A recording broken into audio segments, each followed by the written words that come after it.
linduchos e minhas linduchas, meus fofuchos e minhas fofuchas, estou mais uma vez aqui com o meu amigo pedaleiro de amarelo, estou de laranja e hoje nós estamos recebendo uma moça incrível. Ela tem uma mão, um tato pra manter. Por que você tá rindo? Putz, grila. Tá bom, acidentes acontecem, vamos seguir aqui.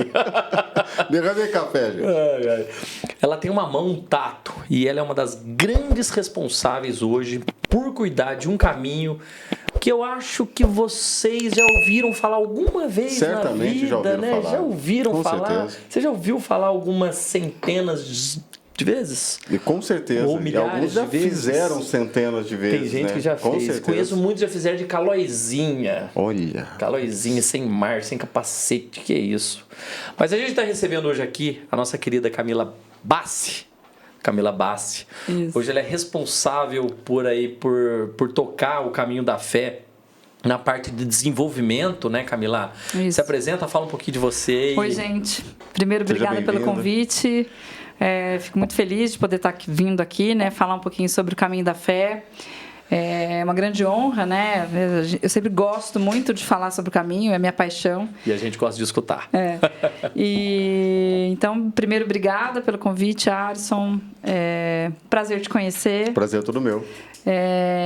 Então, o caminho é aquilo, né? É aquela paixão, todo mundo, uma vez que você faz, você não deixa de fazer nunca mais. Nunca mais, né? Então, assim, a gente tem uma quantidade muito grande de pessoas que fazem o caminho já muitas vezes, repetidas vezes durante o ano.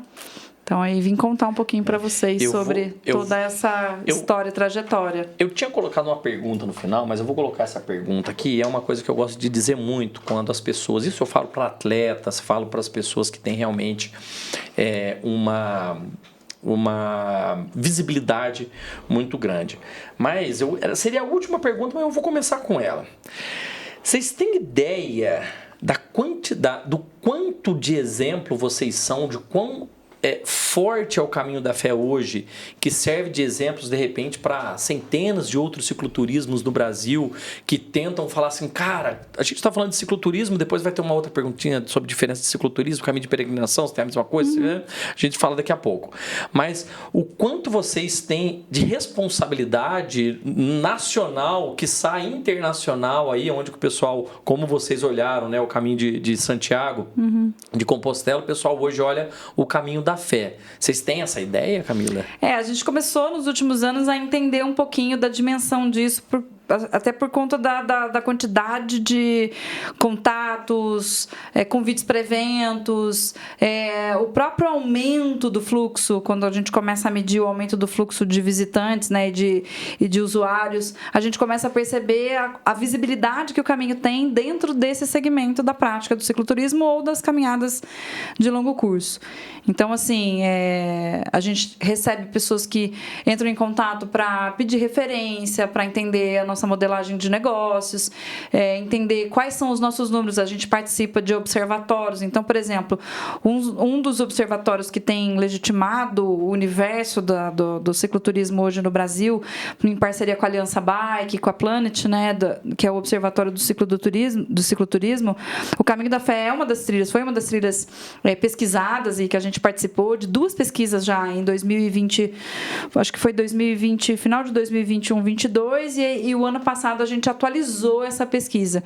Então, a gente percebe que em termos de gestão, modelagem de negócio, infraestrutura, coleta de dados, porque ela é fundamental para o processo de planejamento, a gente consegue estar em um lugar de destaque e perceber que tudo isso impacta diretamente lá na ponta. Sim. Né? Tanto na experiência do usuário, quanto na evolução e no processo de desenvolvimento dos negócios nas comunidades. O que é muito importante. Porque, na verdade, quais são os indicadores, né, de medir sucesso do Caminho da Fé hoje, quando a gente fala ele enquanto um exemplo, né, no Brasil a ser seguido?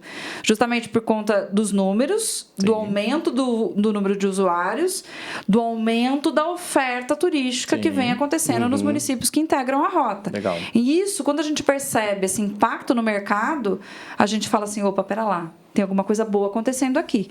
Porque à medida... E esse crescimento é muito interessante porque ele é orgânico, não é nada forçado, não existe um impacto, não existe um investimento muito grande.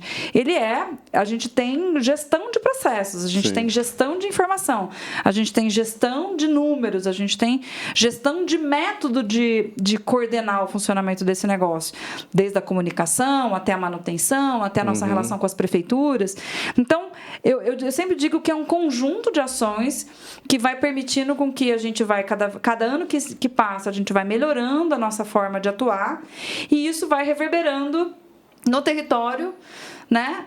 E na demanda. Então, quanto mais aumenta o fluxo, mais manda um feedback para os territórios de dizer, olha, continua tendo gente querendo fazer, e a cada ano esse número aumenta em média 20% de um ano para o outro, 20% de um ano para o outro, de 15, né? Tá ali 15, 18, às vezes 20, às vezes um pouquinho menos, mas a gente está mais ou menos nessa média, e aí os negócios vão surgindo. E aí esse fluxo vai... Perceptível. É perceptível. Esse colega meu que eu falei, o Zóio, né, o Fábio, ele falou que ele fazia e dormia em casa de favor mesmo. Não existia a infraestrutura que tem. E quem fez o Caminho da Fé, sei lá, hoje o Caminho da Fé está com quantos anos? 21. 21 anos. Quem fez o Caminho da Fé há 10 anos atrás, sabe o quanto mudou de 10 anos para cá, de 5 anos para cá, do ano passado para esse ano, né? É perceptível isso daí, quando o usuário ele faz novamente esse caminho. Né? E eu acho que isso é uma resposta que o próprio consumidor dá para o mercado. Isso. Porque muitas vezes a gente tem existe uma nostalgiazinha, onde as pessoas falam assim, o caminho mudou muito. Mudou, gente. A sociedade mudou. Nós mudamos. Então, todo produto ele vai mudar. Essa coisa da raiz de dormir em qualquer lugar, em qualquer cama, com qualquer roupa de cama, com qualquer roupa de banho, em qualquer banheiro, pode até ter gente que se disponibiliza, mas esse modelo ele já não existe mais.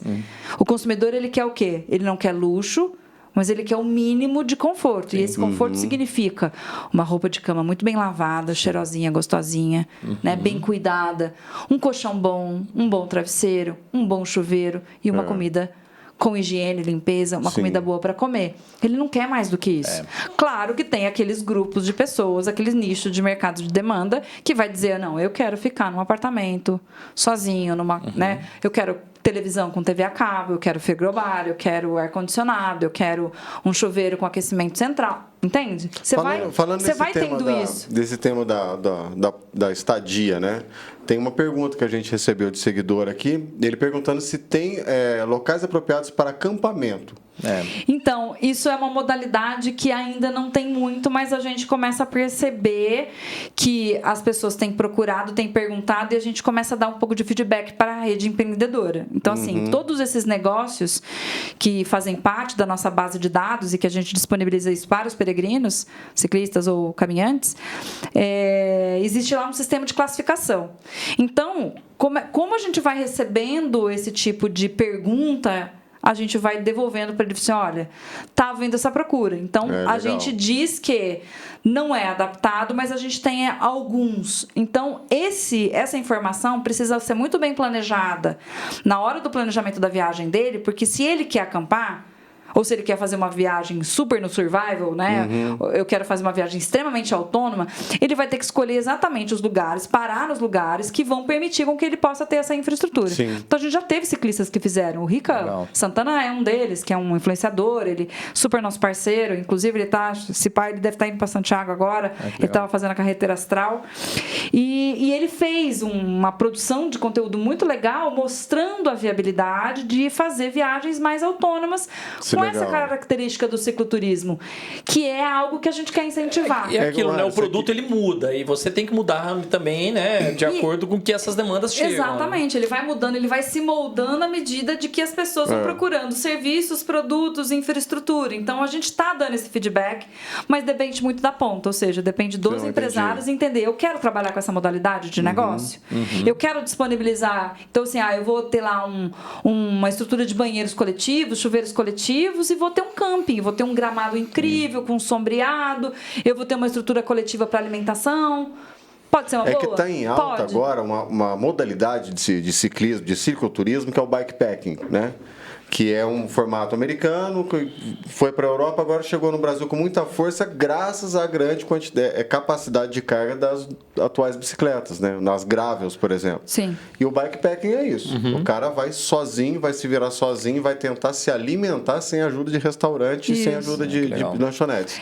Então ele vai carregar fogareiro, ele vai carregar barraca, tudo na bicicleta. É uma modalidade que eu acho que tende a crescer, isso eu acho que é uma tendência, mas não é todo mundo que tem, primeiro, essa capacidade, que tem essa infraestrutura. Deve ser uns 3 por ano que procuraria. Que tem essa infraestrutura e que vai ter essa disponibilidade, de fato, de se colocar numa viagem dessa, porque esse indivíduo, ele tem outro perfil. Né? Então, o que a gente percebe é assim, grupos de amigos, muito amigos, gostam de ir para o caminho porque eles querem viver aquela experiência, eles querem estar juntos, eles querem se superar nos lugares que são muito desafiadores. Tem aqueles que vão para atividade esportiva e isso é nato, que são aqueles que vão fazer em 24 horas, ou então vão fazer em 2 dias. Então, a gente tem dentro do bater o com da luminosa. Da luminosa. Né? Subir o sabão em tanto tempo, então fazer o pantano em tanto, a porteira do céu em tanto. Então, assim, tem muito disso. Mas a gente sempre deixa esse campo muito pela questão da motivação das pessoas. Sim. A gente não interfere nesse processo, né? Porque isso é muito individual, é muito pessoal. Camila, e como nasceu? Como que nasceu tudo isso? Como que criou-se o Caminho da Fé? Eu sei que no site tem bastante vídeo, bastante informação. Eu gosto de contar uma história. Então, quem quiser bastante informação, entra no site lá do Caminho da Fé, que tá aqui o site do Caminho da Fé. Tá aqui. Tá aqui. E aí vocês entram lá para conhecer um pouquinho mais sobre a história, mas eu gostaria de escutar de você. O Caminho, ele tem 21 anos, né? Ele fez 21 anos agora em 2024, em fevereiro de 2024. Ele surgiu da ideia do seu Almiro, né? O seu Almiro José Grings, que é um querido, nosso presidente honorário eterno, eterno peregrino. Uma das primeiras peregrinações que ele fez foi de bicicleta, ele era ciclista. Que legal. E é muito interessante porque o Almiro sempre foi uma pessoa muito fora da casinha, né? Já viveu em aldeia, já viajou sozinho para muitos lugares, né? Fez a carreteira astral com o padre, fez Santiago várias vezes com o irmão. Então, assim, tem muita bagagem ali. Na ocasião, na época, ele era presidente da Associação Comercial e, pasmem, porque muitas vezes as pessoas acham que o Caminho ele foi criado por uma questão religiosa. Ele não foi criado por uma questão religiosa. Não foi criado? Ele não foi. Ele foi para solucionar... Essa aí me pegou também, eu não sabia. Ele foi criado para solucionar um problema de desenvolvimento econômico de Águas da Prata. Porque Águas da Prata é uma instância, ela muito famosa na época dos cassinos, na época lá no tempo áureo das águas medicinais e tudo mais, das instâncias hidrominerais, e ficou muitos anos tentando se reposicionar no mercado e não conseguiu, ao longo de muito tempo, se posicionar nesses nichos. O senhor Almiro, na época, ele era presidente da Associação Comercial do município. Então, ele, numa das voltas, ele falou assim, opa, pera lá. Sabe aquela... Tipo a luz, quando vem a luzinha na cabeça? Por que a gente não pode montar um caminho desse, assim como Santiago, no Brasil? Muito saindo legal. de Águas da Prata, porque Águas da Prata não tinha tradição nenhuma de peregrinação. Não se tinha tradição de peregrinação nesse eixo onde o Caminho da Fé está estabelecido. Tá, muita gente fala assim, mas eu já ia para Aparecida pelo Caminho da Fé. Fala, não, querido, você podia ir por qualquer outra via estrada, você podia até usar parte dessas estradas, mas não era Caminho da Fé, porque a marca Caminho da Fé, o nome Caminho da Fé foi criado há 21 anos atrás por ele. Por ele, Legal. pelo seu Clóvis, pela Dona Rosa, pela Iracema Tamashiro e pela Dona Cida Dezena, que já é falecida. Então, esse grupo dos 5, o Almiro teve a ideia, mas ele não fez sozinho, né? Porque a gente não faz nada sozinho na vida. Então, ele juntou esse grupo de amigos, né? O seu Clóvis, que era parceiraço dele. E aí, eles apresentou a ideia, eles modelaram um projetinho e pegaram um mapa, literalmente um mapa, botaram na mesa, pegaram uma régua, uma caneta, traçaram uma linha reta. Uma linha reta. Uma linha reta. Saíram de Águas da Prata. Como é que a gente chega numa linha reta, até o mais Aparecida. Próximo possível até Aparecida no Santuário Nacional? Pumba. Pegava aqueles guias 4 rodas, lembra daqueles guias 4 rodas? Lembra dele? Era 15 minutos abrindo ele, porque você abria uma página, abria outra. Não, era maravilhoso, E aí, né? é por isso que capô de carro é grande, né? Pra caber aquele guia assim, né? Bom, eu sou turismóloga de formação, né? Uma das coisas mais gostosas era estudar os guias 4 rodas, né? Hoje a gente não faz mais, não tem mais nada. Google, né? Tudo Google. E eles traçaram essa linha reta, e aí e o grupo dos 5 fizeram de carro para entender quais eram as ligações entre um trecho e outro. Quando eles entenderam que existia passagem daqui para lá, aí eles começaram o processo de entrar em contato com os municípios, identificar quem eram esses gestores públicos na época, apresentar a proposta. Porque muito na cabeça dele, fiscal da Receita, né, tinha muito que estar relacionado à relação com o órgão público. Não tinha como passar numa cidade sem que a municipalidade validasse ou sem que... Sim, lógico. Então, o primeiro formato foi esse. Desenvolveram o traçado com as 14 cidades, com as 3 cidades. Que legal. E começaram a falar com todo mundo. E aí foram fazendo apresentações, tiveram vários eventos em cidades específicas para apresentar o projeto. E aí, no dia 11 de fevereiro de 2003, eles fundaram a associação. E dali, naquele dia, saiu o primeiro grupo de caminhantes que ia fazer a primeira vez. E já com apoio desses municípios todos ou só de Águas da Prata? Então, lá de Águas da Prata, Aparecida, já tinha o apoio, tanto é que foi a Assembleia de Constituição do Caminho nesse dia, com os prefeitos validando a adesão à proposta, fazendo uma contribuição. Alguns tinham lei, outros não. Depois a gente vem a regulamentar esse processo ao longo dos anos, né, depois de uns anos. E então ali oficialmente o caminho nasce. Que legal. Então ele fica ali mais ou menos uns... Põe para nós aí, Fernandinho, um mapa que realmente é muito bacana. E aí ele fica nessa versão durante um bom tempo, né, que é essa linha amarela. A linha amarela por Pinda, né? Aqui por Piracoama até chegar em Aparecida, porque não tinha Pedrinhas, veio implementar em 2016. E eu já estava no caminho e tal. Então, ele vem lá, né? Vem todo esse traçado.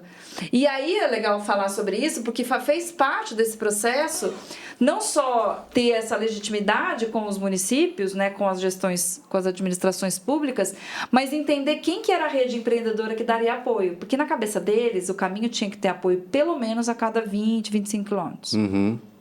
Então, a gente tem parceiros a cada 25 quilômetros, e a perna maior, a única perna grande que a gente tem nesse ramal é Prata Andradas.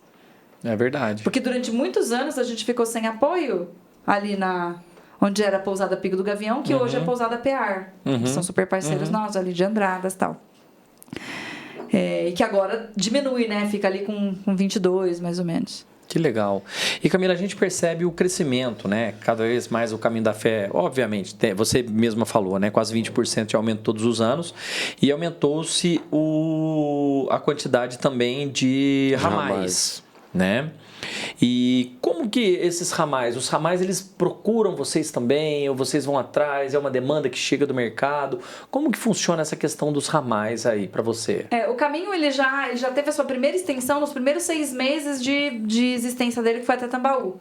Legal. Porque quando Tambaú soube, por causa daquela reportagem da Folha de São Paulo, na época, ele falou, opa, pera lá, a gente tem o Padonizete, não podemos ficar de fora desse negócio. Então... teve ali os 440, né? Estendeu até Tambaú. E depois, o processo, durante muito tempo, foi muito... Como é que eu posso dizer para não ferir, né? Mas, assim, ele não tinha um certo ordenamento, não tinha um regramento, não tinha um processo de regulamentação para dizer quem pode, quem não pode, por quê, e por que sim, por que não. Então, a gente tem... Se a gente for falar, a gente tem umas cabeças de burro aí. Ali. Porque hoje a gente consegue entender qual é a razão para ter a existência de um ramal, e depois eu implementei um sistema de critérios, né? Então hoje os pedidos, quando da expansão de vários desses que vocês têm aí, a gente estabeleceu critérios de adesão, então tinha a ver lá, eles tinham que atender 10 critérios e apresentar um projeto que justificasse a existência deles, de cada município, de cada localidade dessa, dentro dos critérios. Principalmente quem era ponta. Então, hoje a gente percebe que a gente precisa melhorar os critérios, obviamente. Até porque não basta que a gente tenha uma localidade que tenha cunho religioso e que vai gerar algum tipo de motivação, sendo que a via da passagem não é atrativa. E aí, quando a gente tem a parte de cima, que vocês podem verificar, né, a parte dos ramais, que é quando a gente ainda não tinha esse estabelecimento de critério, que é toda essa parte de cima, né? Vamos pegar aí a região toda de Sertãozinho, toda essa parte de São Carlos, até mesmo aqui na região de Franca, embora aqui seja muita região de café, mas lá para cima a gente tem muita área de cana e muita monocultura. Então a gente começou a perceber ao longo dos anos que esse ambiente ele não é atrativo nem para quem vai a pé, nem para quem vai de bicicleta. Então, qual é a nossa estratégia hoje para os próximos anos? Hoje a gente cria mecanismos de transformar esses ambientes em corredores ecológicos, que a gente está com uma política de tentar captar recursos para transformar o caminho numa área que potencialize a transformação desses ambientes em corredores ecológicos, ou a gente desativa. Entendi. Porque ele não gera atratividade. Ele não gera atratividade. Ele não gera fluxo. E não consegue o objetivo de vocês. Exato. Não só o nosso objetivo, mas a gente não consegue entregar o que o município espera, que é fluxo. Então, quando você compara o fluxo que a gente tem na via principal, é claro, gente, a gente está andando em Mata Atlântica, a gente está andando na Mantiqueira, a gente está andando num ambiente que é extremamente agradável. Nem até a questão do cana. clima, né? Até a questão do clima. Exato. Você andar em área de canavial, quem que aguenta pedalar lá naqueles areião?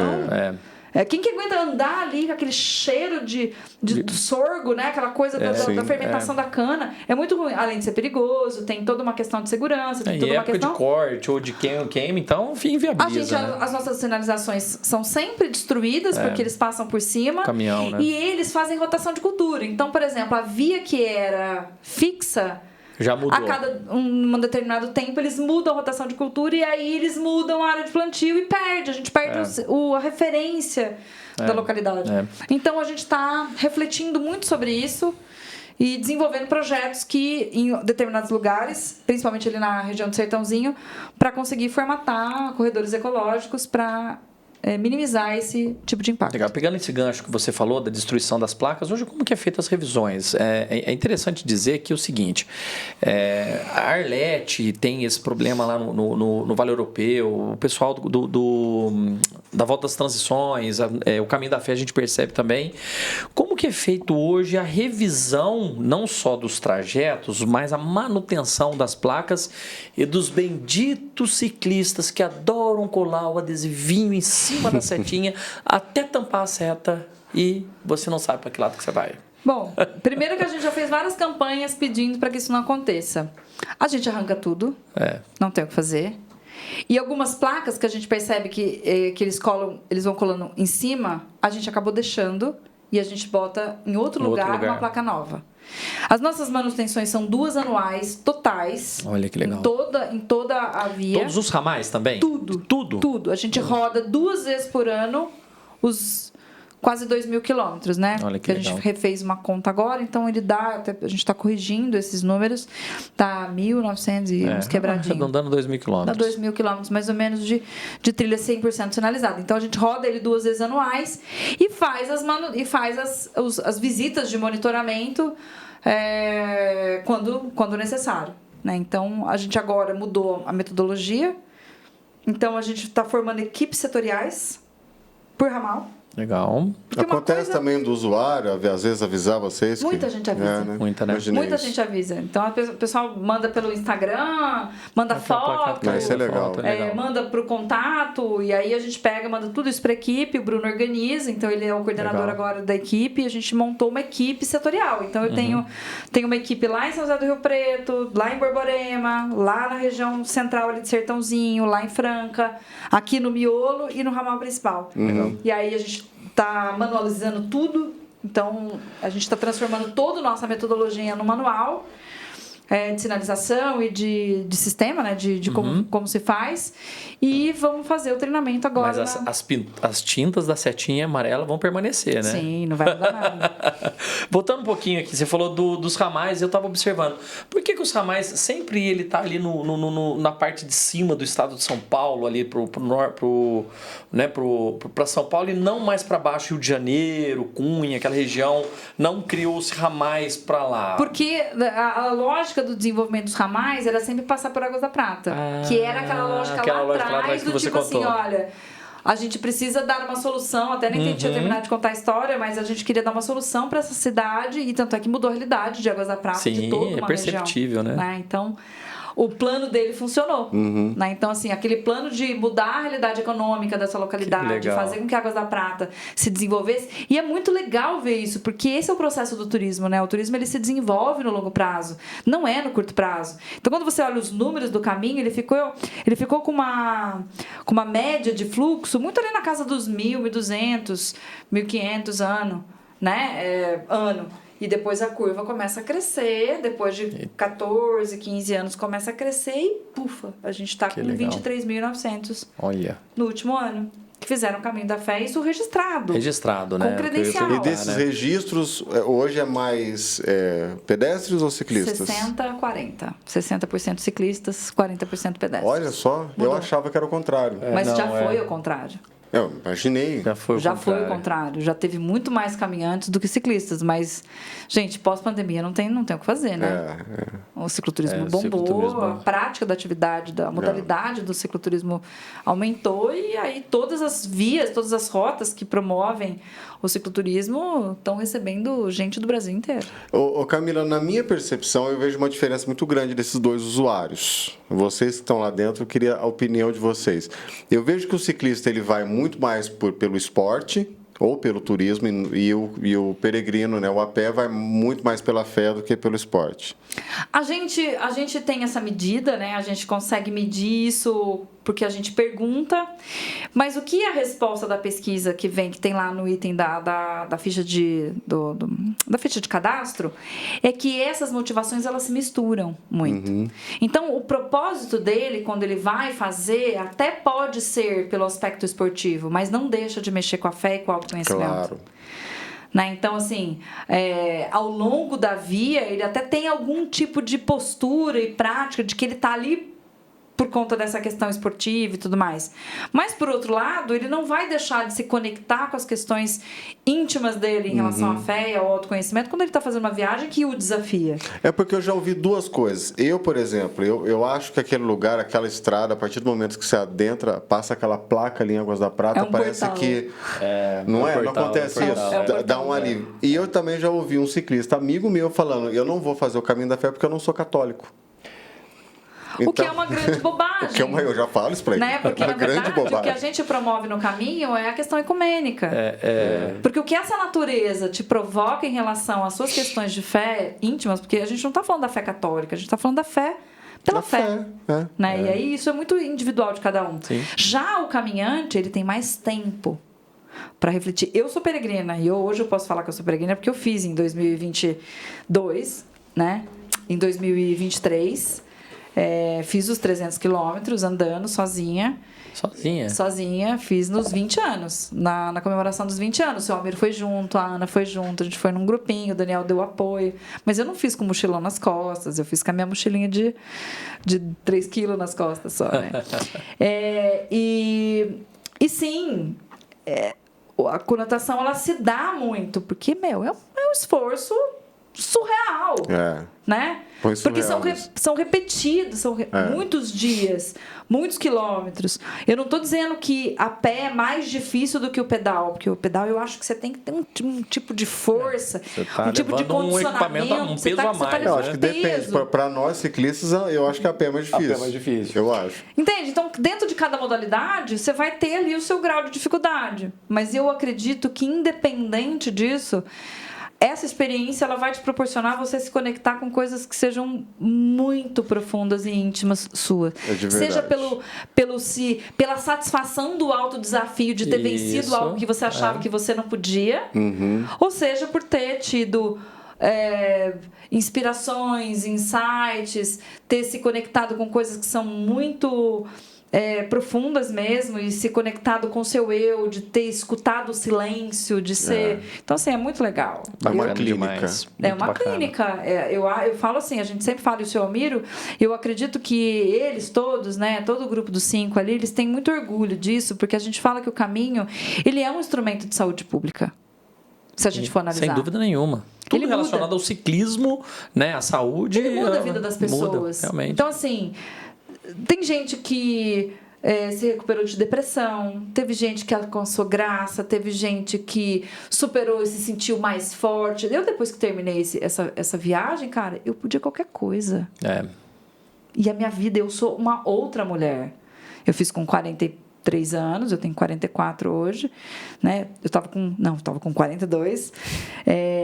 E nunca imaginava que fosse capaz. No primeiro dia eu falei, eu vou morrer, eu não vou chegar em Andradas. Eu falei, eu só preciso chegar em Andradas. Porque depois, se eu chegar em Andradas, se eu vencer o primeiro dia, vai um dia de cada vez e eu vou conseguir. Então, assim, eu achei que eu não fosse aguentar, eu achei que fosse quebrar no meio. Que meu quadril fosse... E esse primeiro dia é muito difícil para quem vai a pé mesmo, porque é uma distância longa. Né? Depois você vai mediando, porque aí você vai reorganizando os pontos de parada, que aí tem a ver com o planejamento. Que é exatamente, entra naquilo que a gente estava conversando antes de começar a gravar sobre o planejamento. O que acontece, né, e isso a gente percebe, você percebe no Caminho da Fé, a gente fala da Rota do Vulcão, mas isso é muito normal em qualquer outro cicloturismo, que é a falta de planejamento. As pessoas simplesmente falam assim, eu vou fazer. Tá, mas, cara, a pessoa ela tem que saber quanto de altimetria que ela vai subir, quanto que ela consegue pedalar, onde serão os pontos que ela vai parar. É igual uma viagem. Você vai fazer uma viagem de 4 dias de moto, de carro, do que seja 5 dias, 6 dias. Da tua forma de deslocamento. Você vai organizar, eu vou ter que dormir nessa cidade, eu vou ver se já tem um hotel ali. Que horário que eu levo, quanto tempo eu levo para chegar até nesse... que eu vou fazer, de repente, né? O que eu acho que as pessoas têm problema, e a gente fala que eu sempre procuro falar que a gente tem 3 P's no Caminho da Fé: propósito, planejamento e preparo. O propósito, então assim, essa coisa de achar que eu vou fazer sem saber o que eu vou viver lá, o que eu vou encontrar, pode derrubar o sujeito. A gente já viu ultramaratonistas, pessoas extremamente preparadas que quebraram no terceiro dia. Porque não tem... mexe muito com o mental. Sim. E, de fato, eu cheguei no Pantano, depois de 5 dias, quase 6 dias, eu falei, cara, o que eu tô fazendo aqui? Eu não quero mais esse negócio, eu vou embora. Aí dá aquela desestruturada, depois você se reconecta e vai embora. Nesse dia eu dei 23 quilômetros. Então, para você ver como é que é o nosso psicológico. Então, entender qual que é a razão que te leva a fazer uma viagem, independente de onde, ela é fundamental. E o planejamento, a gente fala que é muito importante porque eu preciso conhecer o que eu estou indo fazer. Sim.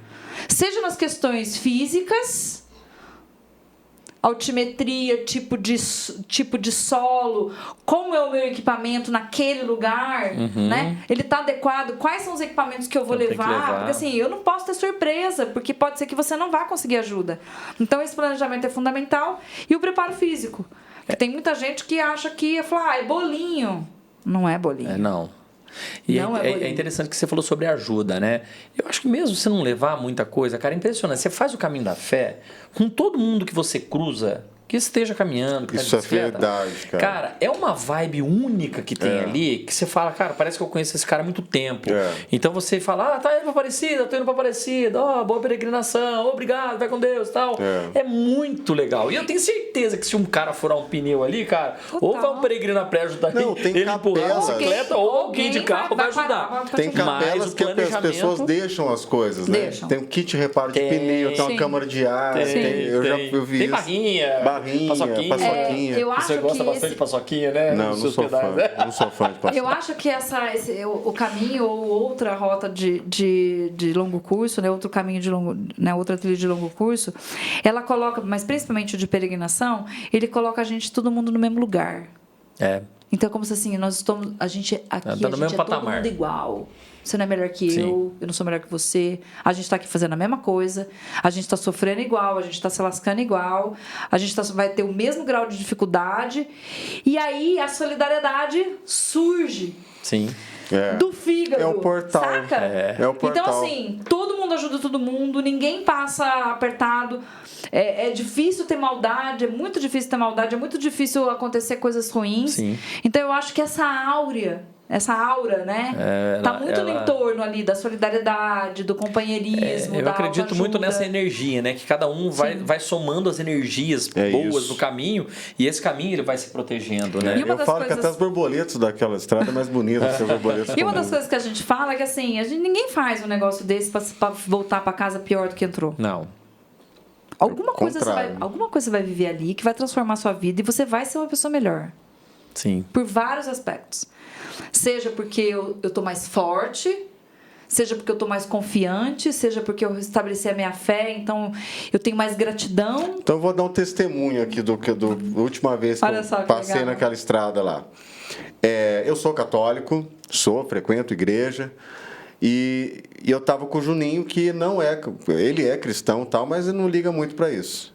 A gente parou naquela cachoeira que entra, assim, antes de Andradas ali. Ponte de Pedra. Isso. A gente parou ali e aí eu fiquei olhando, eu estava fazendo um vídeo com o celular, porque eu estava indo só para criar conteúdo, e eu vi uma borboleta, que eu juro que ela tinha embaixo de uma senhora É uma azul? Na azul. E eu nunca tinha visto aquela borboleta na minha vida. E eu vi aquela borboleta, ela veio, tuf, no guidão da bicicleta. Eu fiquei olhando aquilo, cara, mas eu chorei, velho. Que legal. Olha, até me arrepia.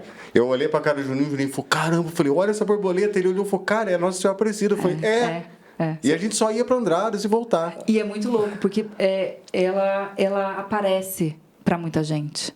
Essa borboleta? Essa borboleta. Né? Ela tem alguns lugares, e ali é um lugar que ela... Então, assim, a prefeita de Águas da Prata teve um chamado num momento de super dificuldade da vida dela, que ela conta isso, inclusive ela conta essa história no livro dos 20 anos, onde ela viu essa borboleta, e ela teve essa mesma sensação que você teve. Caramba. Que legal.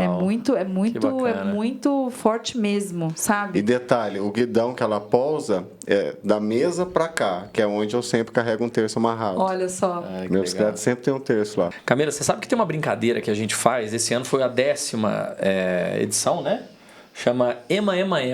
Você ouviu falar? Ema. Não foi a 9ª? Acho que foi a 9ª. A 10ª, enfim. É uma brincadeira criada pelo nosso amigo Marete, muito cristão, muito católico. E eles começaram, outros amigos, né? O Canário e o Derson, eles saíam uma vez por ano, 5 da manhã, da frente da igreja matriz, em ponto, na hora que a igreja tocava o sino, eles saíam para pedalar, mas eles cortavam já aqui, eles não iam até Águas da Prata, não. Eles já chegavam aqui, caíam em Andradas, e de Andradas eles iam até onde aguentar, até a meia-noite, de bicicleta. Caramba! E aí, esse evento ficou tão tradicional que eles chamam de Ema. Por quê? Porque cada um com seus problemas. Não vai ter apoio, não vai ter resgate, não vai ter nada. Você se vira para voltar. Cada um faz o que... Até onde der. Aonde der. E se tornou super tradicional. Gente, que demais, esse ano, que faz o quê? Umas 4 semanas, 5 semanas que teve, né? Não, 2 semanas. Faz 2 semanas? Ué, foi uma semana antes da Copa do Mundo. É verdade, né? É verdade. E aí a gente reúne lá umas 30, 40 pessoas, aí vamos até... E geralmente vocês vão até onde? Aonde vai? Das 5 à meia-noite. Das 5 à meia-noite. Muitos não conseguem, né? Mas eu cheguei aí pra frente de... Passa Fernão Dias, a Estiva, né? Aí pra frente de Estiva, antes da Serra do Caçador. Aí na Serra do Caçador eu parei. Mas eu parei pra descansar e tomei uma cerveja. Eu não sei quem parou do meu lado tomou cerveja mas também. Conta pra ela que você tá de bike elétrica. Não. Isso daí eu fiz de vegana, bike vegana. Essa última você foi de vegana? Não, essa última eu fui de bike elétrica. Só que a logística nossa ficou um pouco difícil. Nós chegamos até Urufino e voltamos. Aí paramos que eu já acho muita coisa. E aí tem essa brincadeira, né? O Ema. E que a gente legal. faz exatamente do caminho da fé. A gente fez algumas versões da Rota do Vulcão. Acabou não tendo, né, o apreço que tem hoje do caminho da fé. Mas é muito bacana que legal, esse tipo muito bom.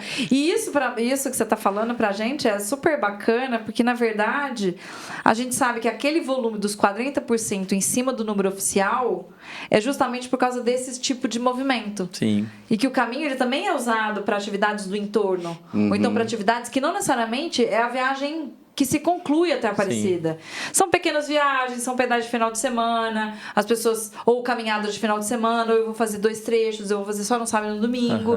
Então, assim, isso é muito bacana porque não só incentiva a viagem inteira, até lá, quando a pessoa se propõe a fazer do começo ao fim, mas também quando ele se propõe a fazer muito pela essa questão do lazer, né? De fazer trechos pequenos, ou de juntar grupos e fazer um pedaço. Eu acho isso muito maravilhoso. E aí, voltando então, sobre essa questão, né? A gente falou aí dessa brincadeira que a gente faz, que é o Ema, né? O pessoal sai acelerando tudo lá, e aí entra na questão que você tinha citado das boas práticas, né?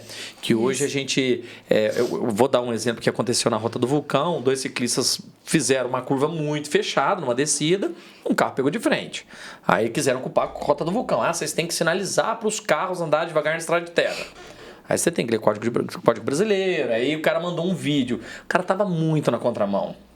se arrebentou, veio parar na Santa Casa, ficou 6 dias na Santa Casa, eu dando todo o suporte ainda na época.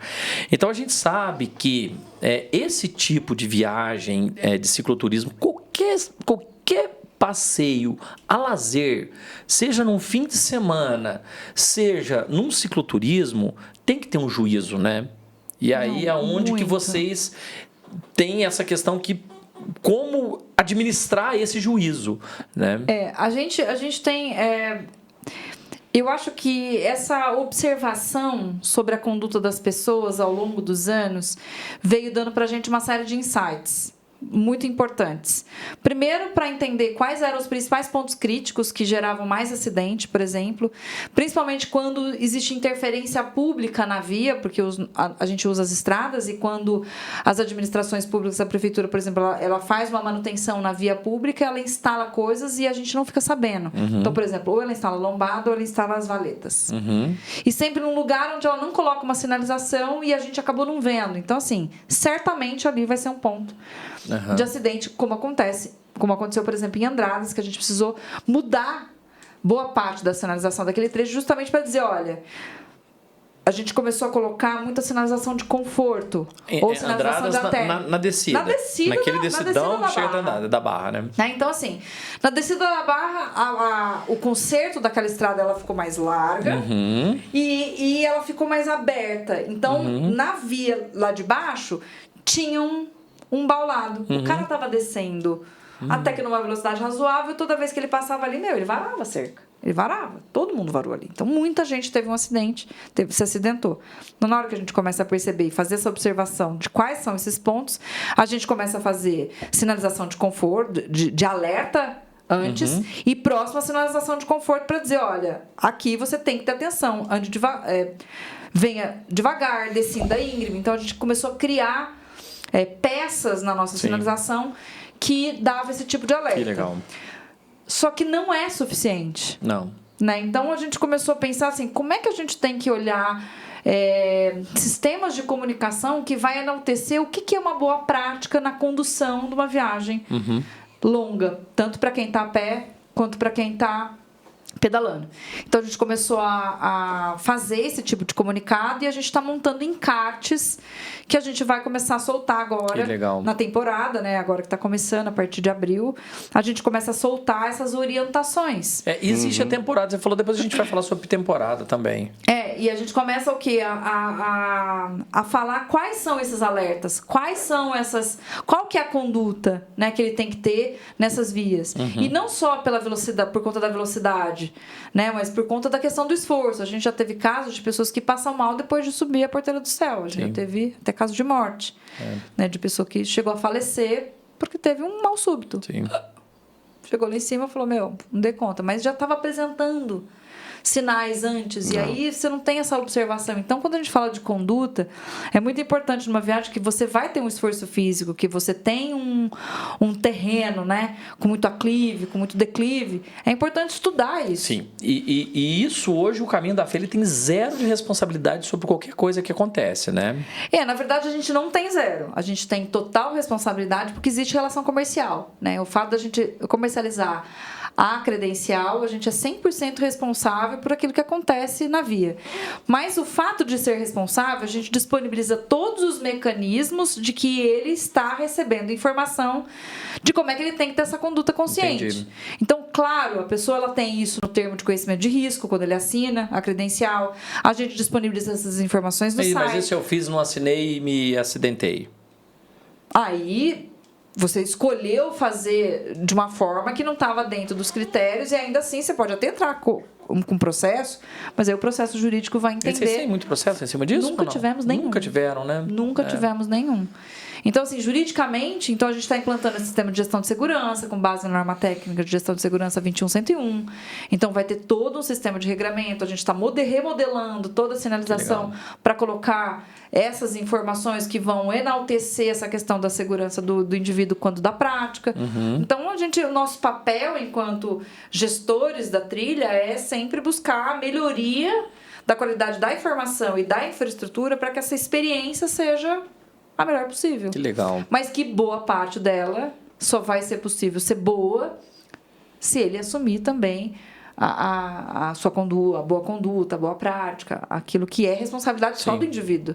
É igual o seguro de carro. Você bater a 140, 180 por hora, o seguro não vai cobrir. Não, você estava fora da via, né? Exatamente. Você estava fora do que o veículo te proporcionou, né? Hoje, o Caminho da Fé, ele faz parte da Rede Brasileira de Trilhas, né? A gente teve um contato lá no passado, quando a gente estava ainda iniciando a Rota do Vulcão, e aí ainda era muito tumultuado, não sei se da nossa parte, da parte... Enfim, hoje o que é a Rede Brasileira de Trilhas? Explica para o pessoal. A rede, nós fazemos parte, a gente também aderiu à Rede Brasileira de Trilhas, justamente por entender que nós não vamos virar semente. Né? Então, assim, não sabemos por quanto tempo, né, essa estrutura, por mais que a gente tenha um sistema institucionalizado de todo o trabalho da instituição, a gente quer garantir de que o caminho seja algo reconhecido, perpétuo, né, para sempre no Brasil. Então, aderir à proposta da Rede Brasileira de Trilhas foi um movimento que legitima isso, reconhece o Caminho da Fé como um produto do Brasil. Que legal. Né? Então, a gente tá se enquadrando na Portaria 500, porque a rede ela é reconhecida com a Portaria Interministerial, né? MMA, MTUR e ICMBio, onde fala ali o sistema de regramento das trilhas de longo curso, multimodais. Então, a gente está no processo final de reconhecimento dessa portaria e isso vai possibilitar acessar recurso público em nível federal, além de estar dentro de portfólio, né, promovido pelo próprio governo, né, pela própria instância de governo, vinculado à rede. E a gente tem a Associação Rede Brasileira de Trilhas, no qual eu estou na cadeira de secretária-geral. Eu já fui diretora de rotas peregrinas, né, na representação do Caminho da Fé. Hoje eu estou na secretaria-geral, que é a representatividade da sociedade civil, que somos nós, as trilhas. E quem quiser conhecer, gente, é muito interessante. O site está aqui, tá? Da Rede Brasileira de Trilhas.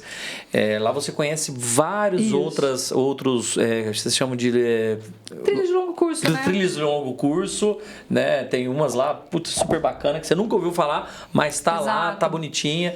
Então, quem quer conhecer realmente cicloturismo, e todos são voltados a cicloturismo grande parte, né? Elas são sempre multimodais. Então, a gente tem lá as adaptadas para caminhantes, né? Principalmente em área remota, que é área de montanha, as trilhas de cicloturismo, as trilhas de caiaque, né? Que são as trilhas aquáticas, que é muito legal. A Rota dos Pioneiros no Paraná é maravilhosa, a do Rio Negro também. Então, assim, a gente tem movimentos espalhados pelo Brasil inteiro e a missão, né, da rede é fazer essa conexão. Eu acho que esse tema aqui, ele entra na pergunta do Gustavo Lima, que ele perguntou se está tombado como patrimônio histórico o Caminho da Fé. Não está. Mas existe essa possibilidade? Existe, a gente tem um processo de estudo por causa de uma lei, né, que existe uma lei federal que é uma lei que reconhece negócios como esse como produto de interesse turístico. Então, a gente também está estudando esse processo, mas o processo de tombamento ele não é fácil, porque a gente também tem que passar para a instância municipal. Existe um período de existência para ser tombado? Não necessariamente, existe a relevância. Então, a gente está fazendo todo o estudo de entender a relevância desse negócio no território para dizer, não, ele tem esse enquadramento jurídico e ele pode ser sugerido para ser tombado. A gente tem aí agora um processo promovido pelo senador Marcos Pontes, que está definindo, né, legitimando o Caminho da Fé como uma lei federal, reconhecendo na instância federal. A gente está tentando entender o quanto isso é bom e o quanto não, né, por vários aspectos, mas existe um processo, né, está rodando lá na Câmara dos Deputados, no Congresso, e existe essa possibilidade da gente ter isso como um patrimônio mesmo. Para ver se ele tá, se é viável, se ele está no mundo da lua, né? Mas até quando fizeram uma matéria dele, ele falou, reconhece o Caminho da Fé, até foi muito criticado, né? Falou, eu conheço faz 20 anos, ele está conhecendo agora. Não, né? Que na realidade não é assim, né? Existem os trâmites necessários. O que ele estava dizendo ele estava criando, e o que a gente está solicitando é o reconhecimento de algo que já existe, inclusive para que seja feita a preservação, né? A gente não tinha no âmbito federal, mas a gente tinha no âmbito estadual, com reconhecimento de utilidade pública. Então, assim, não é um negócio do nada, é algo que já foi construído há muito tempo e que a gente, ao longo desses anos todos, a instituição ganhou legitimidade jurídica, tem peso, tem orçamento, tem sistemas de manutenção, de arrecadação administração financeira. A gente tem várias formas de arrecadação de recursos para manter tudo isso funcionando, né? Que é outra pergunta que eu ia te fazer sobre como isso é mantido, né? Porque realmente manter hoje um cicloturismo, no caso o de vocês, que você tem aí 2.000 quilômetros, é muito complexo. E isso detém... E é caro, né? Então não é só ir lá e colocar uma plaquinha, né? Você tem aí uma cadeia de suprimentos, uma cadeia de operação para fazer um negócio. O que eu sempre procuro dizer é que o negócio ele só é bom quando ele sai de uma ideia e ele vira algo sustentável. Sim. Viável economicamente, socialmente, ambientalmente, né? Quando a gente for falar aí dos pilares da sustentabilidade. Então, o caminho ele não seria o que ele é hoje se ele não tivesse uma estrutura financeira por trás que o propiciasse que ele fosse assim. Né? Então, existe, sim, metodologia de arrecadação de recurso, existe sistema de prestação de conta desse recurso, porque ele também é um recurso público, com a parceria que a gente tem com os municípios. Então, existe contribuição financeira, por menor que ela seja, mas existe, e a gente presta conta 100% desse recurso. Existem outras fontes de receita para complementar o funcionamento da operação, porque só com recurso público não dá. A gente teria ficado estacionado lá 15 anos atrás. E quais são essas outras fontes? A gente tem a venda da credencial, a gente vende souvenir, a gente presta serviço, a gente presta consultoria. Né? E tem os contratos com os municípios também, né? Ou não tem? Vocês têm algum contrato com os municípios também? Tem o termo de fomento, que é essa arrecadação pública, né? Que vem por meio de lei. Então, hoje todos os municípios têm lei municipal, todos têm dotação orçamentária destinada. Então, isso é pequeno, porque a gente tem municípios que pagam R$270 por mês. R$270. E aqueles restaurantes que são sugeridos? Eles não pagam nada. Por enquanto não paga nada. Então, essa rede empreendedora que a gente fala é uma relação de parceria mesmo. Né? Então, agora que a gente está reordenando esse processo, que a gente vai dispor de vários serviços que eles vão poder adquirir. Acaba que a gente usa esse que está sendo recomendado ali, né? Exato. E é isso que faz a economia naquela localidade funcionar. Legal. Vamos fazer uma pausa? Vamos fazer uma pausa. Pra quê? Pra comer. Arte Café. Dá um zoom aqui, ó. Arte Café. Legal, gente. Hoje, mais uma vez, patrocinado pelo Arte Café. Arte Café é um café daqui da... o café Qual café que é dentro do complexo. Qual a nota dele? Esse é aquele de 89, campeão. Ah, é aquele? Depósito de Caldas, tá. Pensei que ele não ia saber, queria pegar ele. Acabou comigo. É isso aqui que eu vou levar para fazer Isso, você vai. Vou na levar hora de descer ali, o bike camp lá. Eu vou te... Que delícia de lugar, eu não sabia. Vou vir aqui, hein? Depois a gente desce por lá e você vai conhecer. E vamos fazer uma pausa então para um cafezinho? Vamos sim. Aí tem algumas perguntas. Uma pergunta polêmica que a Camila, eu quero ver ela responder para mim, que é aquela que você já falou. E tem uma pergunta depois de alguns amigos aqui. E vamos tem mais pergunta de seguidor aqui também. Legal. Que são as fáceis. Vamos comer mesmo.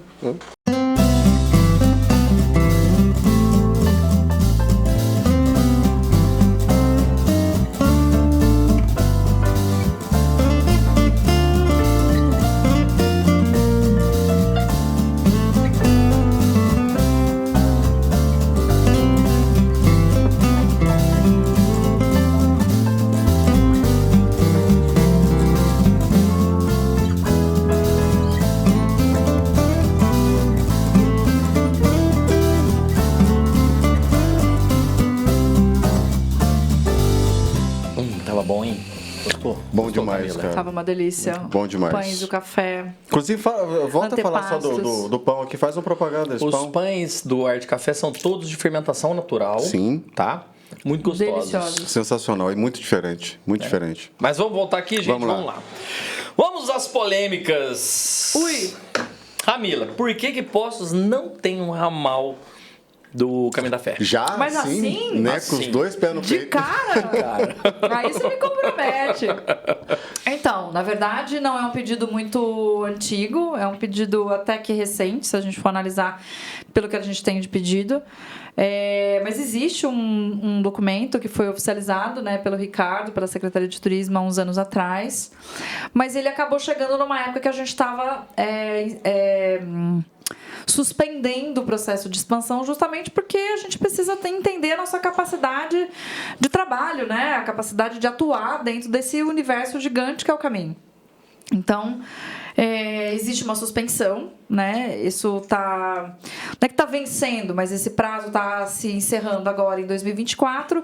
E aí a gente está fazendo toda uma análise de todos esses pedidos que existem ali, que eles vão ser discutidos na próxima Assembleia em março de 25, aonde ali, tanto por questões técnicas, quanto por vários aspectos que serão avaliados desses pedidos, vão ser reencaminhados a partir de 25 ou vão ser, de fato, descartados porque não interessa à instituição de que eles sejam feitos. Para nós, como da Associação de Ciclistas de Poços de Caldas, deixo claro que existe esse interesse em ter. É a primeira vez que a gente tem a oportunidade de conversar sobre isso. Sim.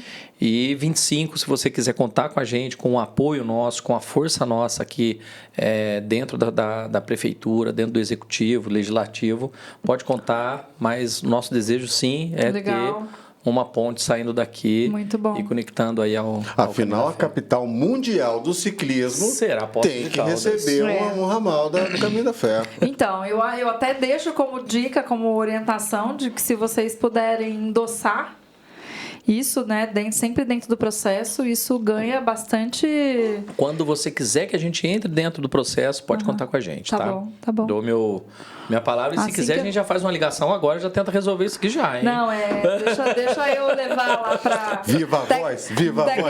Tecnicamente lá as análises, né, mas todos os pedidos serão avaliados e todos os pedidos receberão resposta. Legal. E você sabe que eu vou jogar, isso vai virar um corte, óbvio. Vai virar um corte. E você sabe que já vão perguntar sobre isso, né? Mas como é que vai ligar? Qual estrada vai usar? Para chegar até lá? O povo é curioso demais. Vamos fazer uma pergunta aqui muito interessante que foi feita aqui, ó, pelo Obreta. Ixi, do Obreta? Do Obreta. É com, então. Ele perguntou o seguinte, você já respondeu, né, que o Caminho da Fé ele vai sendo adaptado conforme as demandas. Mas hoje a gente está vendo um aumento de e-bikes. E-bike, adoro falar de e-bike. Ele quer tomada. Ele vai querer tomada no meio do Caminho da Fé, Como que está sendo preparado aí? Você acha ali em alguns pontos? Como que o pessoal já tem questionado alguma coisa? Ninguém pergunta, tem tomada por aí? Não tem? Ainda não. Não, vocês vão ter que pôr posto de reabastecimento nas capelinhas. Ninguém está falando disso ainda. A gente, na verdade, precisa... Tem algumas coisas que a gente tem dado alerta, e isso é uma parceria com a Aliança Bike, né, com o Gucci. O contador está instalado de novo lá no Cantagalo.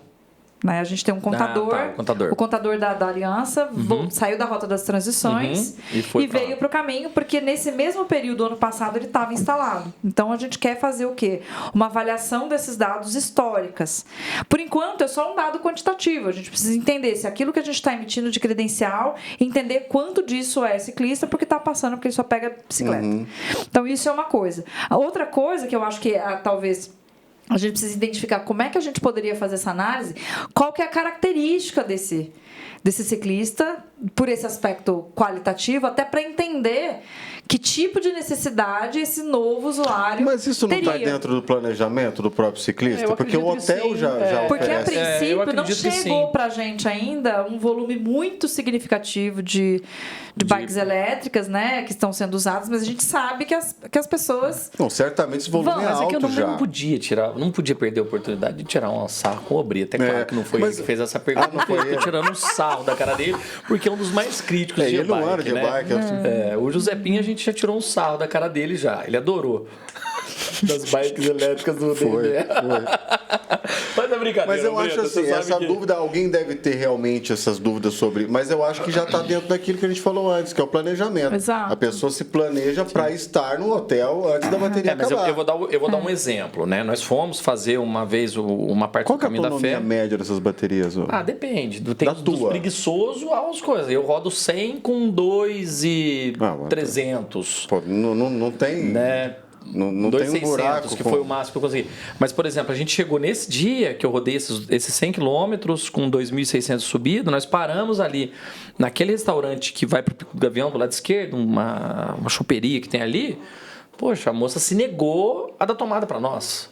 Né? É isso que eu quis dizer, no sentido de, sabe, você então, tem lugares, mas o pessoal... exatamente isso que eu ia até colocar, porque, na verdade, vai depender muito dos estabelecimentos, nesse caso, de ter essa infraestrutura para atender esse tipo de cliente.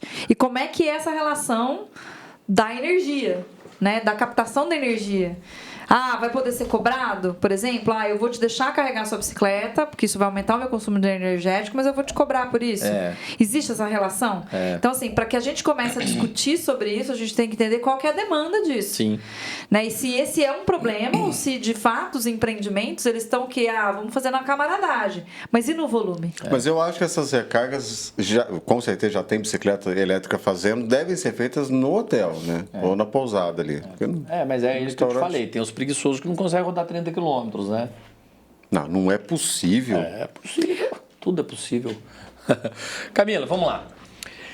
Como que é hoje os desvios de rota? Nós tivemos recentemente um desvio lá de Águas da Prata, né? Que uma pessoa X não gostaria que passasse lá, e isso provavelmente acontece em outros locais. É o dono da fazenda que compra, não quer que passe a estrada ali e tal. Hoje é um desafio grande para vocês? Muito grande, né? Porque na visão do usuário, né, na visão dos peregrinos, o caminho é imutável. Então, e se tornar um patrimônio histórico seria a gente tem mais problema de conseguir mostrar que tem situações em que a gente não tem essa ingerência, né, que a gente precisa se adaptar, do que, obviamente, coordenar o processo de negociação. Então, tem situações em que a gente consegue negociar e a gente consegue continuar tendo a passagem. Mas tem situações em que, assim, a propriedade foi vendida, o novo proprietário não quer, não tem o que fazer. Porque ela é uma via ele está concedendo, ela é uma estrada de, como é que chama? De servidão. Sim. Quando a estrada é pública é outra história, mas quando a estrada ela é privada e ele está de servidão para passagem de uma propriedade para outra, então daquele fluxo interno, é outra história. O cara inclusive ele pode fazer intervenções, né? Ele pode asfaltar. Exatamente, ele pode fazer o que ele quiser, porque a via é dele. Então, a gente tem casos em que a gente consegue e tem casos que a gente não consegue. Quando é muito complexo, como aconteceu nesse impedimento que a gente teve em Águas da Prata, que a gente teve que mudar radicalmente a chegada em Águas da Prata, foi complexa porque não tinha outra via. Você não tem como chegar em Águas da Prata, ou seja, pelo asfalto, que é a estrada que liga Poços Águas da Prata. Que é extremamente perigosa. Que a gente ficou por quase 4 meses fazendo 7 quilômetros ali, no último 7 quilômetros, que é extremamente perigoso ali na estrada das Areias. E eu falei, acabou, não tem mais como deixar desse jeito. Aí levei o caso para dentro do gabinete do município, né? Convocamos toda a diretoria, todos os envolvidos, a unidade de conservação e a prefeitura, botamos todo o problema na mesa e não teve solução. Impressionante, né? Porque você não conseguiu equilibrar as necessidades das instâncias de governança, digamos. Então, a nossa posição é trabalhar com segurança. Por mais que você aumente a via, por mais que você aumente o traçado, não tinha jeito. Então, a mudança foi todinha lá para os campos. Então, ela desce pela outra face da montanha, porque a Águas da Prata é um vale, né? É um vale, é como se fosse uma linguiça, né? Uma coisa comprida. Então, ou você descia na face de cá ou na face de cá. Aqui só tinha uma via. E a maior parte dessa via não era pública. E não tinha instrumento legal que legitimava. Se tivesse criado um mecanismo de tombamento do caminho como patrimônio histórico, ou algum patrimônio de relevância, alguma coisa que se tivesse um instrumento jurídico, seria muito mais fácil, mas quem ia comprar essa briga? Então, a gente não teve consenso de ter a administração pública, o legislativo e nós, como sociedade civil, para ter força para fazer isso. A gente precisa de apoio, a gente precisa de... Então, tudo que está no entorno das trilhas, que tem essa questão do uso privado da via, vai estar sujeito a alterações. A esse tipo de risco e vai estar sujeito a alteração. No caso, você disse que essa última de Águas da Prata foi a última mudança, ou vocês têm ainda, de repente, está correndo algum trâmite de ainda alteração, que seja de Águas da Prata, Aparecida? Não, então, a gente tem essa situação ali, né, que a gente precisou fazer essas mudanças todas e a gente ainda está fazendo essas adaptações. E a gente tem uma extensãozinha embaixo que está meio problemática, com Bom Repouso. Porque teve uma adesão de Bom Repouso recente, porque era um processo antigo que foi retomado. Era um processo registrado antigo ao processo de bloqueio e que foi retomado depois do bloqueio. Então, teve algumas situações, levamos para a Assembleia passada e agora a gente está em vias de resolver. Aonde que é essa daí? Bom do lado de... o Bom Repouso está paralelo a Tocos do Mogi, Borda da Mata. Ah, tá. Então, a gente fez uma sinalização que foi negada de Inconfidentes para Bom Repouso. E foi negada pela propriedade particular? Não, foi negada pelas prefeituras. Os municípios parceiros não aceitaram a alça que vai de Inconfidentes a Bom Repouso, porque aí pularia Borda da Mata e Tocos do Mogi. Eu conversei com uma cidade quando a gente foi fazer a Rota do Vulcães. Eu vou falar para vocês, porque não é fácil.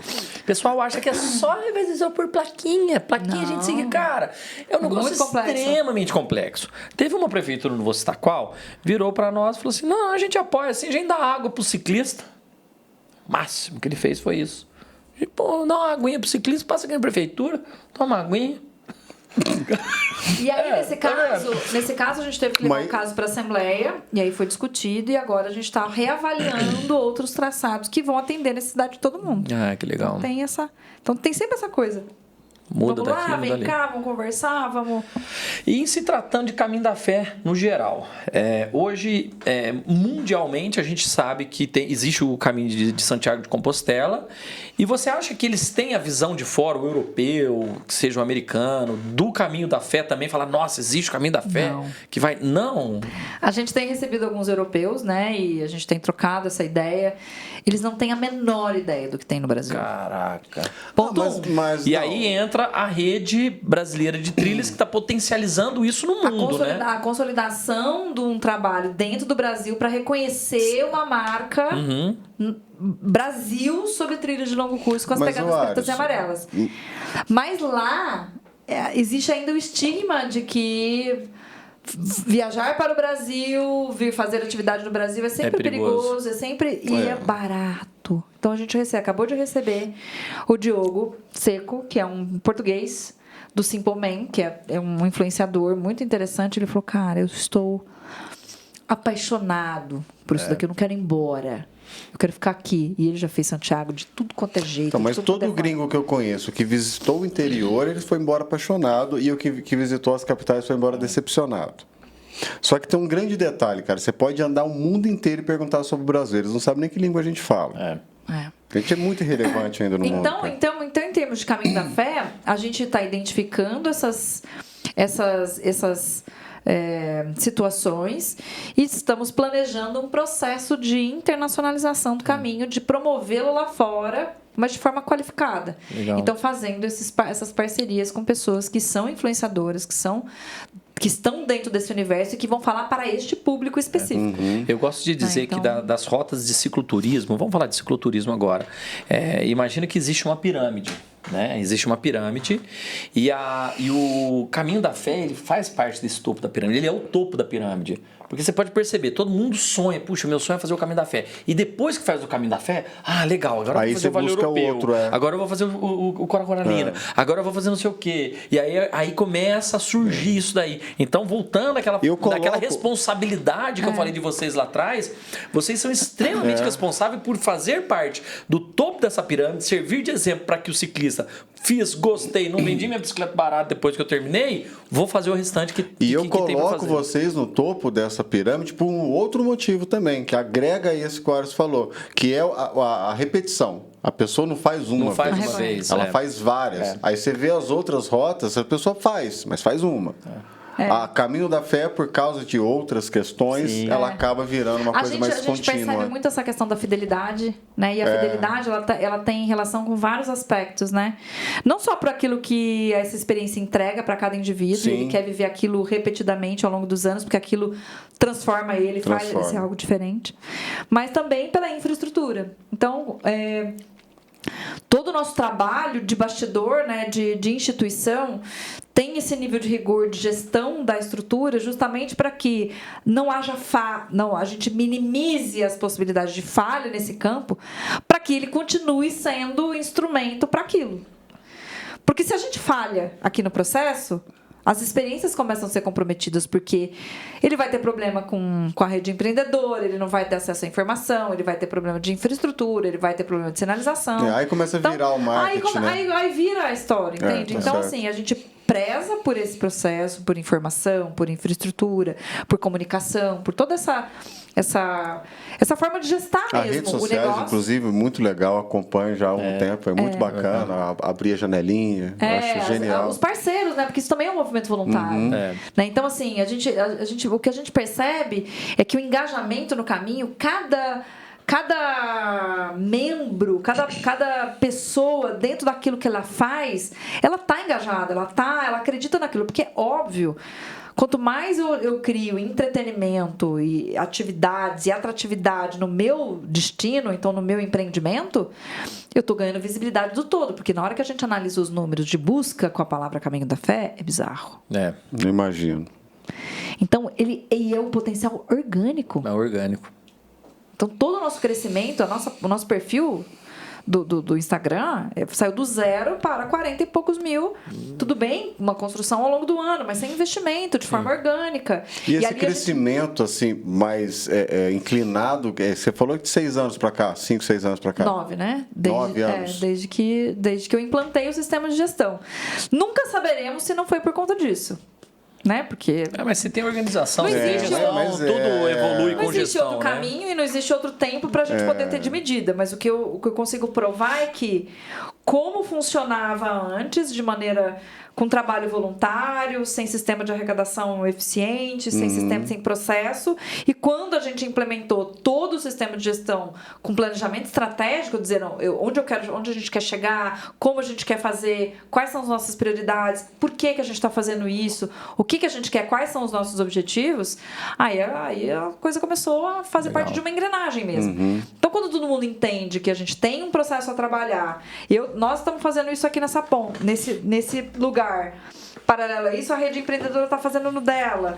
E aí, sucessivamente, cada um faz no seu campo e a gente vai melhorando as relações, porque a gente vai melhorando a qualidade da informação, a gente vai dando instrução sobre melhoria de serviço, a gente vai regulamentando a prestação de serviço. Então, por exemplo, hoje os nossos operadores, que é um processo de reconhecimento recente, são 3 anos de reconhecimento, de implantação. Operadores são quem? Prestador de serviço. Prestador de serviço. Os receptivos seriam? Não. O que vocês entendem? O operador é a empresa que opera grupo. Ou seja, ele presta o serviço de organizar a viagem. Tipo guias turísticos. A gente tem várias modalidades, né? Vários perfis de empresa que fazem isso. Então, tem desde aquele que organiza a viagem inteira e tem desde aquele que ele monta o seu próprio pacote e ele vende o seu pacote. Como se fosse uma agência. Então, esses operadores, eles são credenciados. Hoje eu tenho 8 credenciados, mas eu tenho 32 na lista de espera, passando por um processo de credenciamento, que tudo está embasado em sistema de gestão de segurança. Então, eles têm que me entregar um projeto de gestão de segurança. E a gente monitora o trabalho deles. Então, tem que ter lá classificação técnica, eles têm que comprovar toda a competência técnica, todos os instrumentos legais de regularização, de regulamentação da empresa, curso de primeiros socorros, o curso do sistema de gestão de segurança feito pela Beta, a certificação de cadastro, a certificação de guia de turismo. Você quer fazer o que você está fazendo? Mas você tem qualificação técnica para fazer? Porque se você quiser ser reconhecido pela gente, a gente poder te indicar e a gente não entrar com um processo que você já está usando uma marca privada de forma indevida, porque a gente tem responsabilidade sobre isso. Então, assim, acontece alguma coisa com alguém que está levando um sujeito em nome do Caminho da Fé e esse cara não tem nada a ver com a gente, isso você está usando a marca para ganhar dinheiro. É um super problema. E tem muita gente ganhando dinheiro, muito dinheiro. Né? Porque a gente percebe uma certa mudança também no mercado. Tem aqueles que querem fazer de forma autônoma e sozinhos? Tem. A gente disponibiliza todas as informações para ele. E é óbvio que toda essa operação, ela parte da nossa base. Então, o trabalho é feito com tudo que a gente tem ali dentro, eles modelam dentro do seu modelo de negócio e ofertam esse produto e serviço para o cliente. Então, hoje, a gente só indica 8. Mas a gente sabe que tem muito mais gente que está fazendo isso. Até esses 30 que estão aí na fila de espera devem estar fazendo... Estão fazendo, continuam fazendo, mas a gente tem um sistema de regramento. E aí, quando eles passam no processo, aí a gente cria um contrato, tem uma taxa a ser paga. O problema é se o cara começar a fazer o carimbo, o cara fazer o material que vocês fazem por fora, né? Faz camiseta, começa a vender. Não, isso tem de monte. E a gente não consegue nem ter perna para monitorar e fiscalizar. Camila, sabe o que a prefeitura e a polícia descobriu ontem, anunciado em Poços de Caldas? Não. Água da Praça do Macaco engarrafada. Eu fiquei sabendo. Ou seja, o pessoal vende tudo. O cara estava engarrafando a água da Praça do Macaco, a água sulfurosa, e anunciando como vende-se água milagrosa. Gente, que bizarro. A prefeitura viu aquela postagem e falou, tira isso aí, e já foi investigar quem que é a pessoa. Legal demais. Camila, fala mais uma última coisinha para nós aqui. A gente já falou sobre os desvios, que era uma das coisas bem interessantes. Hoje, qual que é o principal desafio no todo do caminho da fé? O principal desafio que você... Da administração? Da administração, para que esse caminho possa cada vez mais perdurar, para cada vez mais continuar sendo essa beleza que é e cada vez mais crescer como tem crescido. Acho que é equilibrar o orçamento, né? Entender o que está acontecendo no território, com a nossa capacidade de operação, entendendo o nosso orçamento para que a gente consiga estruturar a nossa estrutura administrativa com o dinheiro que a gente tem. Essa estrutura de vocês hoje tem quantos colaboradores? Nós somos em 9. 9? É bastante gente. Muita gente. Muita gente. Então, cada um tem sua função, Sim. cada um tem seu, tem meta, tem... Então, isso 9 pessoas que eu estou falando até com os terceirizados, com os prestadores de serviços que são terceirizados. Mas, então, assim, o desafio é continuar crescendo de forma ordenada, equilibrada, tentando controlar um pouco o anseio das pessoas, porque eu acho que a gente chegou até aqui onde a gente chegou por causa desse certo equilíbrio, né? Porque todo mundo falou assim, mas por que não injeta dinheiro no caminho? Por que não incentiva grandes cadeias hoteleiras? Por que não... Porque os municípios não têm capacidade de atendimento. Então, uma das coisas que eu sempre falo é que esse crescimento ele é orgânico e ele é saudável. À medida que a demanda cresce, e a gente vai comparando todos os fluxos, né? À medida que a demanda cresce, a oferta cresce, o município se estrutura em infraestrutura básica. Desperta naquele empreendedor dali. Porque a gente não quer incentivar turismo de massa. Uhum. E aí a gente vai medindo os mecanismos de input de recurso dentro de cada localidade. Você vai percebendo a melhoria da qualidade de vida, você vai percebendo novos investimentos. Então, assim, o turismo ele tem que acontecer dessa forma. Sim. Porque como a gente não tem uma estrutura de investimento muito grande para fazer em toda a sua extensão, não adianta estar fazendo um lugar isolado. Porque a gente está falando de um produto coletivo. Mas eu acho que o bonito do caminho da fé é isso. Eu acho que acredito nisso também. Esse orgânico, a rusticidade. Eu acho que o bonito do caminho da fé é isso. Eu acredito muito nisso, assim, sabe? E aí vai melhorando ao longo do tempo, né? À medida que as pessoas também vão evoluindo enquanto seus negócios, enquanto aquilo que ela acha que ela pode aprender de novo, que ela pode melhorar. A gente está vivendo aqui até, a gente falou em off aqui sobre a privatização dos pontos turísticos de Poços, né? Que é parecido com o Caminho da Fé, um ponto turístico do Brasil, turístico, né? Sendo gerido por uma associação altamente organizada. Isso, exatamente. Só que você vê que a privatização ela comercializa bruscamente o lugar. Deixa de ser roots, deixa de ser raiz passa ali. A ser comercial. E passa a ser comercial. Não é ruim. Não me entenda mal. O Parque do Cristo é um espetáculo, os outros lugares estão. Mas eu acho que se acontecesse essa injeção de investimento muito alta no Caminho da Fé, ia acabar acontecendo isso lá e talvez ia tirar o brilho. A gente reflete muito sobre isso, sabe? Então, assim, eu sempre vou tentando ponderar. Então, como eu estou ali na gestão e sempre entendendo como é que o mercado está funcionando, como é que está o processo, até para servir de exemplo, porque como a gente essa questão da visibilidade é muito isso, existe essa responsabilidade e assim, muito do que a gente faz vira exemplo e referência para outros. Então, assim, existe essa responsabilidade de ser cuidadoso e cauteloso. Quando a gente formou a Rota do Vulcão, eu troquei muita figurinha com a Camila e ela me falou sobre esses receptivos, a gente chama de receptivos, né, que são as pessoas que recebem grupos para poder fazer. E ela me falou, poxa, olha, contrato, responsabilidade, primeiro socorros, isso daí a gente documentou, né? E também a gente faz não de forma tão organizada quanto como vocês fazem, porque hoje a Rota do Vulcão ela tem 0 de orçamento, então a gente faz por doações mesmo, faz vaquinha e vai trabalhando em cima disso, mas é uma coisa que está ainda em desenvolvimento, claro. Você falou sobre temporada. Qual que são os duas perguntas sobre a temporada? Quando que são os melhores? Uma das perguntas que eu recebi aqui. Os dos melhores meses para fazer o Caminho da Fé. E eu quero fazer a primeira vez, como que eu faço? A gente fala de temporada porque está abrindo em abril, né? Então, assim, de janeiro até março chove. Tem fluxo? Tem. Tem volume? Tem gente? Tem. Tem gente que gosta de andar na chuva e gosta desse clima, dessa característica? Gosta. Mas a temporada ela começa em abril, quando você começa a ter o maior fluxo. Esse ano a gente vai ter uma certa diferença por causa de feriado, né? Porque tudo tá caindo muito no final de semana. Sim. Mas já começa em abril e aí começa um declinozinho em novembro. Novembro. Né? Então, novembro a gente já tem um certo declínio quando começa a chover de novo. Mas então de novembro a março, de abril a comecinho de novembro. Então isso são os períodos período quente mesmo. E outubro deve ser o pico, né? Não é? Setembro. Achava Outubro que era por causa do dia de Nossa Senhora. Foi.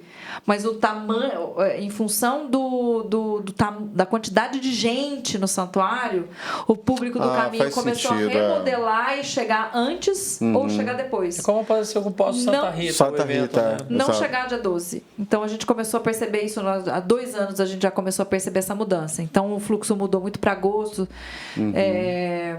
setembro. Legal. E aí a pessoa que está fazer a primeira vez, nunca foi. Primeira coisa, os 3 P's, né? Entende os 3 P's, obviamente, né? Mas assim, navega pelo site. Né? Entende o que tem de informação ali, entra nas redes sociais, olha o que as pessoas estão falando, né? Entra no nosso grupo do Telegram, que tem lá o nosso canal. Procura o YouTube lá do menino que já fez várias vezes e faz os vídeos. Porque sempre tem muito vídeo, a gente nem indica, porque assim, tem muita gente. Não, a gente pode indicar o Café na Trilha, fez um vídeo bacana sobre lá. Legal. Mas ele fez o de 24 horas, não fez? Mas ele foi bem detalhista. O canal da Bike, não foi? O canal da Bike fez de 24 horas. Não, o Rafa foi muito legal. A gente já tem vários vídeos a produção do Rafa foi cinematográfica, foi linda. Foi muito legal. Lindo o vídeo dele. Mas tem muita gente que, né, as mulheres sobre a Banho na Bike, que também fez, tem várias que já fizeram, que é muito legal. Então, a primeira coisa é navega pelo site, entende, entra em contato com a gente pelo WhatsApp, ou pode ligar na associação para tirar dúvida, ou entra no canal do Telegram, que ali tem muita gente conversando. Conversando sobre isso, dá uma navegada pelas redes sociais, vê o que o público está falando, pega as dicas que a gente tem ali no nosso canal, né, no perfil oficial, Caminho da Fé Associação, e planeja a sua viagem, faça as suas reservas, compre a sua credencial. O dinheiro da credencial para a gente é fundamental, porque esse dinheiro vem para a instituição e ele é 100% aplicado no caminho. Isso é fantástico. Né? Então, assim, o nosso sistema é cíclico. Tudo que entra, sai. Né? Então, é reinvestido, né? Sim. Então, é isso, sim. Primeira vez. Maravilha. Vamos para o Atualiza? Vamos lá, manda ver. Atualiza, presida. Roda a vinheta.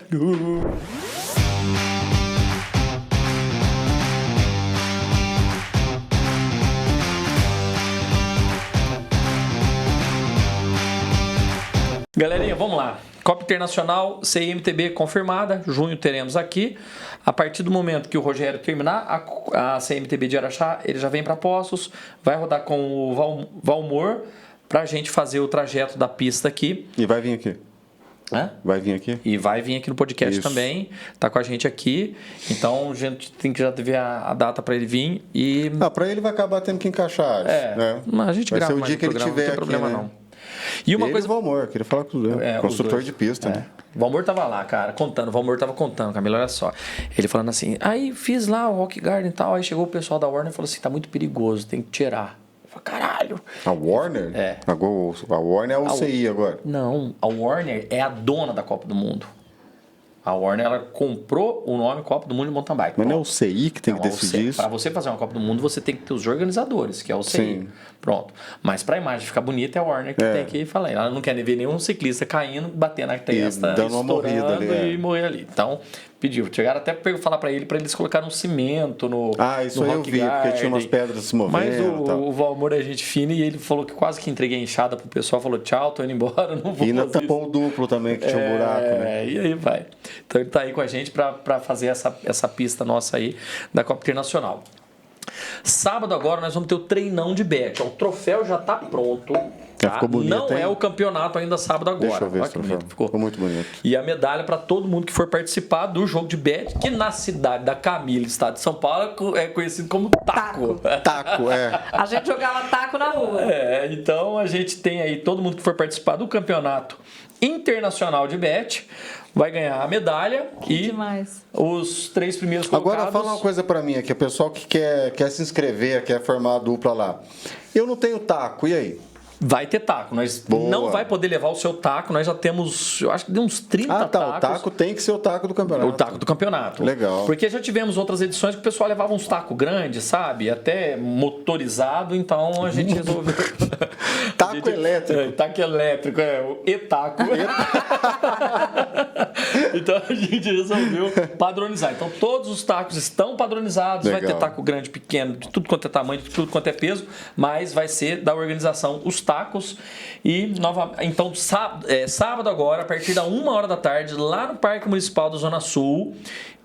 Quem quiser brincar, só para ir brincar, vai. Quem não for participar do campeonato de bet, pode ir. Quem quiser achar uma dupla, né? Vai lá também, quem quiser achar uma dupla. Enfim, vai ser só uma brincadeira, não tá valendo nada, mas só mesmo pra galera pegar no